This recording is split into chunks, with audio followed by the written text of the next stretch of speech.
All right, good evening, everyone. I'm meteorologist Cassie Hyder filling in for Pete Delkus tonight. It was obviously a very warm day today, but it was nowhere near the record, at least. The normal high today is 93, and that's exactly where we ended up earlier this afternoon, but the record was 106. And the last time that we actually did that was back in 1980. Of course, there was no rain, at least here in the Metroplex this afternoon. Over the next several days, temperatures will gradually be warming up. I think tomorrow will be very similar to today. I think we wind up back at 93 degrees, but on Thursday we're going up 1 degree.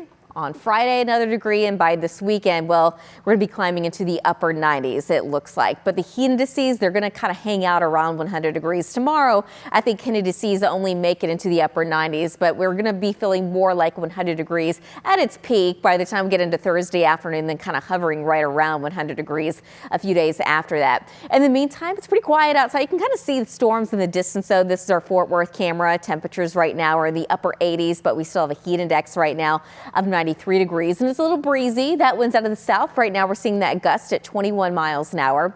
Satellite radar showing the showers and storms that we've had in the eastern parts of North Texas, and they've been making their way off to the north and west, but slowly dying as they do so. You can kind of see those showers and storms that were right around Sulphur Springs lifting to the north and west and weakening. There are a couple of storms just north of that, but of course they're headed towards the Red River, and we had a couple of showers in between Terrell and Kaufman, and those are pretty much gone. With that rain, though, temperatures had fallen down into the 70s and 80s. 78 degrees in Gilmer, 75 right now in Jacksonville, 80 in Tyler, and 82 degrees in Mineola, while we are still sitting at 90 degrees in downtown Dallas, and 89 in Denton, and 88 degrees in Granbury.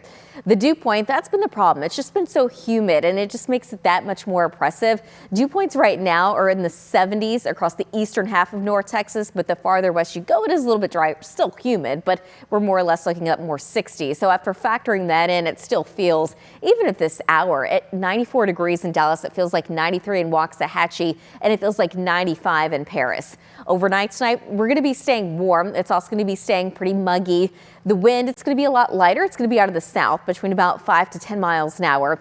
We're only dropping to 76 overnight tonight in Dallas. The normal low 74, so pretty close to normal, but 77 in McKinney. We're going to start out tomorrow morning at 76 in Terrell and 76 in Mineral Wells. Tomorrow afternoon, though, again, I think we wind back in the low 90s. So where we ended up today, 91 in McKinney, 93 in Dallas, 90 in Waxahachie, about 92 in Mineral Wells, and 94 tomorrow afternoon in Graham.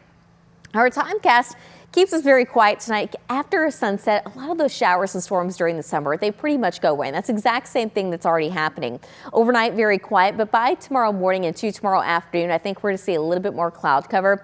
And the data is still showing maybe a couple of showers in between Bowie and Denton, maybe a couple of showers off to the south and east of Corsicana. And then by Wednesday evening, this is going to be 6, we still have some isolated showers and storms kind of surrounding the Metroplex. And a lot of that goes away around sunset. This is 7, and we still have maybe a shower near Sulphur Springs, but it doesn't last long. Wednesday night and Thursday morning looks very quiet, but by Thursday afternoon, we start to see a little bit more cloud cover. You can see another isolated shower maybe around Denton and also just south of Hillsborough. So the coverage of the rain for the next couple of days, it's going to stay very low. Most of us won't see the rain. You're going to be very lucky if you do get that stray shower that moves on through. And again, by Thursday night, we're looking quiet, and then I don't have any rain chances in the forecast through the rest of the weekend.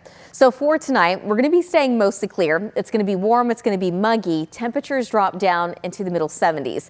Tomorrow afternoon, though, we're expecting more of a partly cloudy sky. An isolated shower will be a possibility, but we're only looking at about a 10% coverage. Temperatures make it back into the low 90s, but it's going to feel closer to the upper 90s. On Thursday at 94 degrees, but there's that 10% coverage of rain and storms. On Friday, warmer, no chance of rain, but still looking partly cloudy.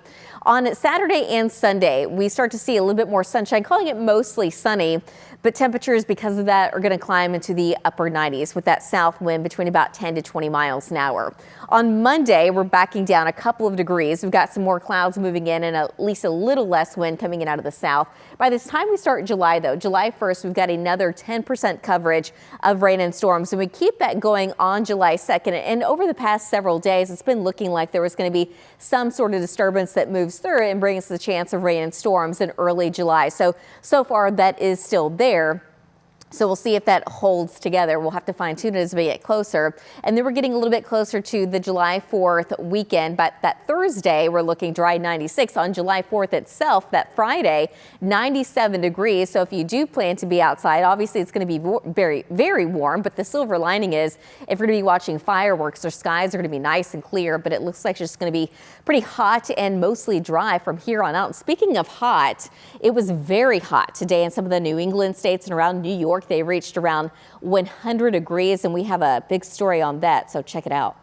Dangerously hot and humid conditions are continuing today across New York. Feels like temperatures are soaring between 90 and 106 degrees. New York Governor Kathy Hochul signed legislation allowing voters to be provided drinks while they wait in line to cast their ballots in the June primary. Cooling centers both inside and outside are opening up, including these splash pads, giving people across the city options for places to go to cool down. Insane. Yeah, I remember getting a notification on my phone yesterday saying it's like this is the hottest it's been in 12 years, and that was mind-blowing. We've just been sort of taking our time. We've been riding the bus so we don't have to walk. It's not too bad. I'm staying in by the shade and everything because I'm from the Bahamas. It's very hot there. I'm used to the heat. Nearly 160 million people in the eastern half of the U.S. are under heat alerts Tuesday. This is likely going to be the hottest day of the week for many people along the East Coast, but a level 4 of 4 extreme heat risk forecast is in place through at least Thursday. For the first time in more than a decade, New York City is expected to reach 100 degrees. The Climate Prediction Center is expecting a hotter than average summer for much of the U.S. In New York City, I'm Lee Waldman reporting. So although we're seeing the 14-day and it's looking a little hot, at least we haven't reached 100 degrees yet. We'll see you at 10.